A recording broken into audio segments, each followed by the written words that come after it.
ভাই তুমি যে উপকার করলো, এই উপকার আমি কোনোদিনও ভুলতে পারবো না। আর এরকম উপকার কারো কাছ থেকে আমি বুঝতে পেরেছি ভাই তুমি। হ্যালো বন্ধুরা, কেমন আছেন? আশা করি ভালো আছেন। আমরা এক হপ্তার জন্য বেঙ্গালোর কর্ণাটকে ঘুরতে এসেছি, পাহাড়ি এলাকায়। আপনারা দেখতে থাকুন, খুব সুন্দর, দেখলে খুব ভালো লাগবে। আমরা ঘুরতে এসেছি এবং এই সাইডে যে দেখতে পাচ্ছেন, আমরা কিন্তু অলরেডি অনেক দূর চলে এসেছি। এটা কিন্তু আনার ক্ষেত, মানে ডালিম বাগান আপনারা দেখতে পাচ্ছেন। আমরা যাব ওর ভিতরে এবং তো আমরা ঘুরতে যাচ্ছি। আপনারা দেখুন পুরো ভিডিওটি শেষ পর্যন্ত, কেউ দয়া করে স্কিপ করে দেবে না। তো চলুন বন্ধুরা, তোমাদের সঙ্গে আজকে শেয়ার করা যাক। এসেছি বন্ধুরা সেই ওয়েস্ট বেঙ্গল থেকে। আপনারা জানেন ওয়েস্ট বেঙ্গল কলকাতা থেকে আমরা কিন্তু ঘুরতে এসেছি পাহাড়ি এলাকায়। শীতের আমেজ, যেহেতু ডিসেম্বর মাস, শীতের আমেজ ঘুরতে এসেছি। আপনারা ভিডিওটি দেখুন, খুব ভালো লাগবে। আর এদিকে দেখতে পাচ্ছেন কি সুন্দর বাগান। তো গ্রামে আমরা ঘুরতে যাচ্ছি এখন। বর্তমানে একটা বাইক নিয়েছি এখান থেকে, এখানে যে রুমে ভাড়ায় থাকি এখান থেকে একটা বাইক নিয়েছি। বাইক নিয়ে আমরা কি ব্যাপার, একজন ভাই কাজ করছে, দেখা যাক, ভাইয়ের সঙ্গে কথা বলা যাক। হয়তো ইনি এখানে থাকে, দেখা যাক কি ব্যাপার। আমরা একটু কথা বলার চেষ্টা করি ভাইয়ের সঙ্গে। कैसे हो भैया, कैसे हो? হ্যাঁ ভালো। কি ব্যাপার, বাংলায় কথা বলছে? বাঙালি নাকি? হ্যাঁ ভাই, বাড়ি কোথায়? আমার বাড়ি ওয়েস্ট বেঙ্গল। ও ভাই সাহেব, বাঙালি এখানে কর্ণাটকে, তাও আবার বাঙালি! আমি তো ভাবতেই পারিনি। আমি ভাবছি হয়তো এখানে আমি একাই হয়তো ঘুরতে এসেছি। তুমি কি এখানে কাজ করো নাকি? কতদিন ধরে করছো? এখানে তো বেশি দিন তো মানে না, কিন্তু এসছি ধর 2-3 মাস। ও আল্লাহ, এত রোদ! সকাল সবে 9টা বাজে, এই রোদে তুমি কি কাজ করো? এখনো কটা অবধি হবে? এখন চলবে লাঞ্চ টাইম, 2টো পর্যন্ত। ও আল্লাহ, লাঞ্চ টাইম। চলো তোমার সঙ্গে একটু ছাই ধারে কথা বলা যাক। হ্যাঁ চলো। চলো। আমি তো ভাবতেই পারিনি। রুমে চলো, রুমে যাই। চলো এক সাইডের দিকে।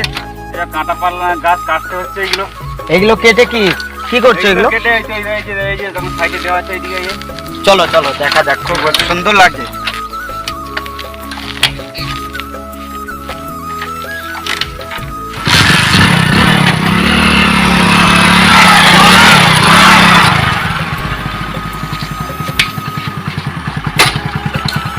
ফ্রি আছে তো? হ্যাঁ হ্যাঁ, কোনো অসুবিধা হবে না? না কিছু বলবে না ওনার? না, ওনার কিছু বলবে না। ওনার আসবে এখন 2-2:30টার দিকে ওনার আসবে। চলো আসো তাহলে, একটু বসে একটু কথা বলা যাক। তোমার নাম কি তাহলে? আমার নাম রশিদ খান। বাবার নাম? বাবার নাম স্বপন করণ। স্বপন করণ। কি ব্যাপার, একটা হিন্দু নাম একটা মুসলিম নাম, কি ব্যাপার? নব মুসলিম নাকি? নবাব মুসলিম। কি করে হলে একটু আমাদের যদি শোনাতে, আমাদের যত দর্শক আছে, আমাদের যত ভিউয়ার্স আছে, তারা যদি একটু শুনতো, একটু বলো। এদিকে আসো, একটু সাইডে আসো। কি রোদ, হাই আল্লাহ, এত রোদে তুমি কোথা থেকে এসেছো আগে বলো? আমি এসছি ওয়েস্ট বেঙ্গল, কলকাতা, পাথরপ্রতিমা। ও, আমার বাড়িও তো কাকদ্বীপ থানায়। যাই হোক, কতদিন হয়েছে এখানে? এখানে এসছি ধরো 3 মাস। তার মধ্যে এখানে মানে ব্যাঙ্গালোরে। এবার এখানে তো এসে সঙ্গে সঙ্গে তার কাজ খুঁজে পাওয়া যায় না। এবারে কাজ খুঁজতে খুঁজতে কিছু দিন কেটে গেছে। এখানে ধরো কাজ করছি 1-1.5 মাসের মতো। কত করে স্যালারি দিচ্ছে? স্যালারি এখানে আর যা দেয় ও আর কি বলবো, যা মোটামুটি যা দেয় 16,000। আল্লাহ, আচ্ছা। ফ্যামিলি আছে? হ্যাঁ, ফ্যামিলি আছে।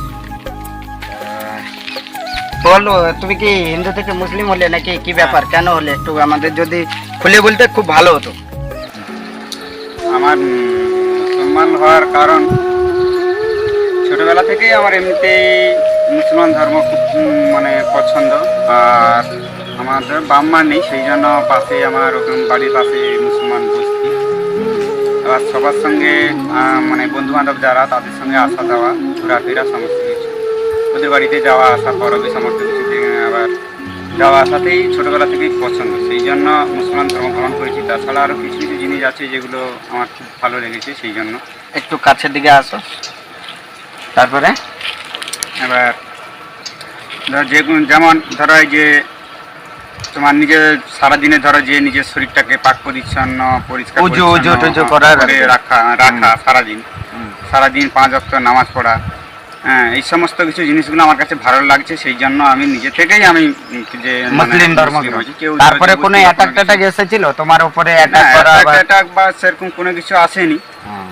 এবার বাড়ির থেকে প্রথম তো যে কোনো বাড়ির থেকে এটা একটু প্রথম হ্যাঁ, তখন তো হ্যাঁ, ওটা pressure তো হয়। থাকবেই। হুম। এবার ধরো এবার আমি হিন্দু থেকে ধরো তাদের ধর্ম ছেড়ে তখন আমি মুসলমান ধর্মে চলে এসেছি, যে কেউ এত একটু ইয়ে করবে। সেই জন্য আর বাবা মা নেই মানে দাদুর যেটুকু সম্পদ, তোমার বাবা মা কি বাচ্চাবেলা মারা গেছে? হ্যাঁ, ছোটবেলায় মারা গেছে। তখন বয়স কত তোমার? আমার 1 বছর বয়স তখন মা মারা গেছে, আর 9-10 বছর বয়স প্রায় এরকম তখন বাবা মারা গেছে। এবার কাকা একজন কাকা, দুটো পিসি। আর পিসিরা যে যার মোটামুটি তারা আছে, এবার কাকা আছে। এবার ওরা কাকা থাকে, কাকা এখানে থাকে না, কাকা তার মামার বাড়িতে থাকে। যাই হোক না কেন, মোটামুটি সবাই দেখাশোনা করে মোটামুটি বড়। এখানে মূল আসার কারণ কি? এখানে মূল আসার কারণ স্টোরের ইনকাম খুব কম। স্টোরের ইনকাম খুব কম। তুমি ধরো এক সিজন কাজ করলে 50-60 হাজার টাকা, এক সিজন সমান ক মাস কাজ করতে হয়? 8-9 মাস। 8-9 মাসে 50-60 হাজার টাকা, মানে মাসে 10,000 টাকা করেও টাকা নেই। হায় আল্লাহ। ওতে ধর আবার আমি বাড়ি যাওয়া আসা, নিজের খাওয়া খরচ, হাত খরচ সমস্ত কিছু থাকে। সেই জন্য আবার যদিও হয় ছেলে ভবিষ্যৎ করার জন্য, এবার ছেলে ভবিষ্যৎ বলতে ধরো একটা 5 কাঠা হোক কি 10 কাঠা জায়গা কিনে ঘর বাড়ি করে দেওয়া। তোমার নিজস্ব তাহলে জায়গারও কিছু নেই? নিজস্ব জায়গা বলতে যেটুকু ধরো আছে, এবার ধরো আমি মানে আগে ছিল, তোমাকে যেহেতু মুসলিম ধর্ম গ্রহণ করেছো সেখান থেকে বেরিয়ে চলে এসেছো, সেই সূত্রে তুমি কিছু পাওনি বা দেয়নি, এই তো? না। তার মানে তাছাড়া তোমাকে আমি কিছু নিজের করতে হবে। থেকেও শুধু কিছু জোর করিনি, কারণ এইটা এইভাবে হওয়ার পরে নিজে কিভাবে কি জোর করা যাবে তাহলে তো ঠিক নেই। না, না, না। নিজে থেকেও ইয়ে করিনি। এবার সেই জন্য আমি যেহেতু এদিকে চলে এসেছি, হুম। সেই জন্য আল্লাহর উপরে ভরসা করে মোটামুটি নিজে খাটাখাটনি করে যতটুকু পেরেছিলাম স্টোরে মিলে কাজ করে কিছু জমিয়েছিলাম, কিছু 2-5 কাঠা জায়গা করার জন্য, কিন্তু সেটা আর হয়ে ওঠেনি। ও, তো তোমার কি ছেলে আছে নাকি বলেছিলে? হ্যাঁ, একটা ছেলে আছে। ছেলে কোথায়? ছেলে তুমি ও আচ্ছা আচ্ছা, বয়স কত? 9 বছর বয়স। 9 বছর। ও আচ্ছা, মানে এখন তো পড়ার সময় তার। হ্যাঁ, তুমি তাহলে তাকে নিয়ে চলে এলে? কি এই করবো, কিছু এই করার- মজবুরিতে পড়ে নিয়ে চলে এসেছো? এই মজবুরিতে বলতে যে জমিয়েছিলাম ধরো যেটুকু পয়সা নিজের আমার নিজের ওষুধে আচ্ছা, তোমার মানে কি হয়েছিল? তার জন্য একটু ভালো করে খুলে বলো দেখি কি হয়েছিল তোমার? বলতে বড় ধরনের অসুখ নাকি? খুব বড় ধরনের অসুখ হয়েছিল, পেটের প্রবলেম, পেটের অসুবিধা মানে হয়েছিল। সেই আয় জন্য যেটুকু ছিল সেটুকু বাস আমার পিছনেই খরচ হয়ে গেছে। আর সেই জন্য আমি ছেলেটাকে পড়াশোনা সমস্ত কিছু বন্ধ করে কি করবো নিয়ে চলে এসেছি। নিয়ে চলে এসেছি, কি করবো, কিছু কারণ নেই, মজবুরি।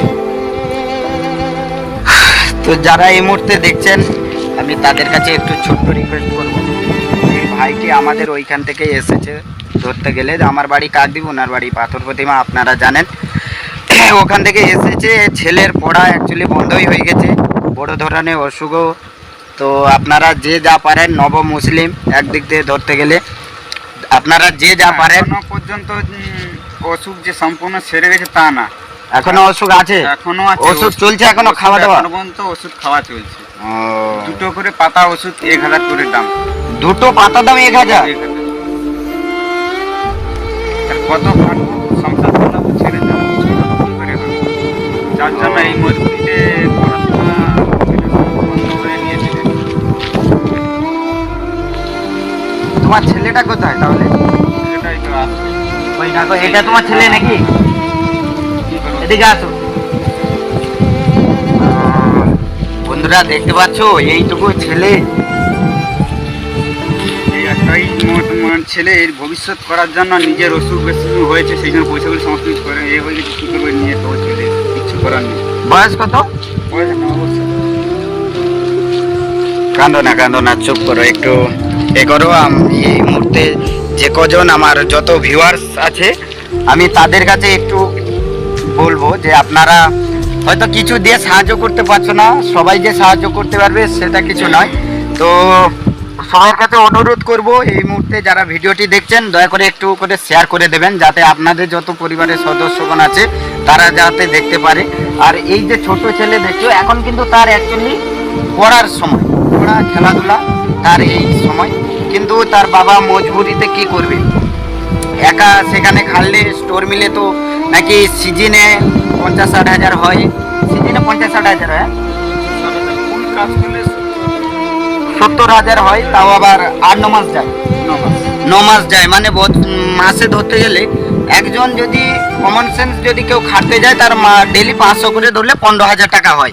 কিন্তু এই ভাইয়ের স্টোর মিলে আমি জানি যে প্রচুর খাটনি, কিন্তু সেই খাটনি অনুসারে টাকা হয়নি। আজকে মজবুরিতে কিন্তু আমার ভাইটি বাইরে এসেছে। তো আমি চেষ্টা করি যে যখন যাকে যতটা পারি সাহায্য করার জন্য। তো আপনারাও চেষ্টা করবেন, আপনারাও কাছে এগিয়ে আসুন। এই মুহূর্তে যারা ভিডিও দেখছেন সবার কাছে অনুরোধ করব এই ছোট্ট বাচ্চাটির জন্য একটুকু পাশে দাঁড়ান, একটুকু সাহায্য করুন। আর ভাই তোমাকে তো আমার ভাষায় প্রকাশিত করা যাচ্ছে না, তোমার যা কথা শুনলাম। তো আমি অ্যাকচুয়ালি এদিকে এসেছিলাম ঘুরতে, তো এই মুহূর্তে এ যা দেখছি আমার কাছেও তো এই মুহূর্তে নেই, যা আছে আমি চেষ্টা করছি তোমাকে দিয়ে সাহায্য করার জন্য।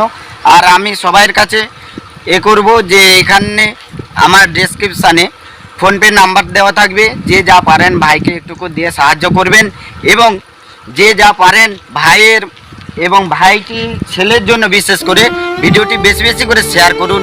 আপনারা দেখতে থাকুন আর আপনারা বেশি বেশি করে ভিডিওটি শেয়ার করতে থাকুন। এদিকে নিয়ে আসুন।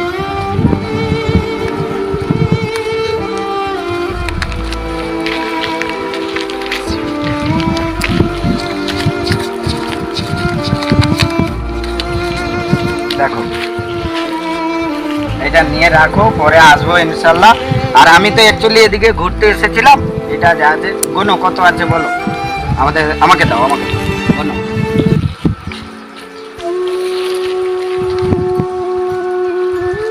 একটু কাছে নিয়ে আসো, দেখো 9 কত, 4.5 তো আপনারা দেখলেন, কি আর বলবো, ভাষায় তো প্রকাশিত করা যাচ্ছে না। এই ছেলেটির জন্য একটু যে যা পারেন এগিয়ে আসুন। এটা রাখো, আমার কাছে যা ছিল আমি এটা দিয়ে করেছি। আমি এইখানে আছি যেহেতু, আবার পরে আসবো, এসে তোমার এই যে ছেলের ভবিষ্যতে কিছু করার চেষ্টা করে দেবো ইনশাল্লাহ।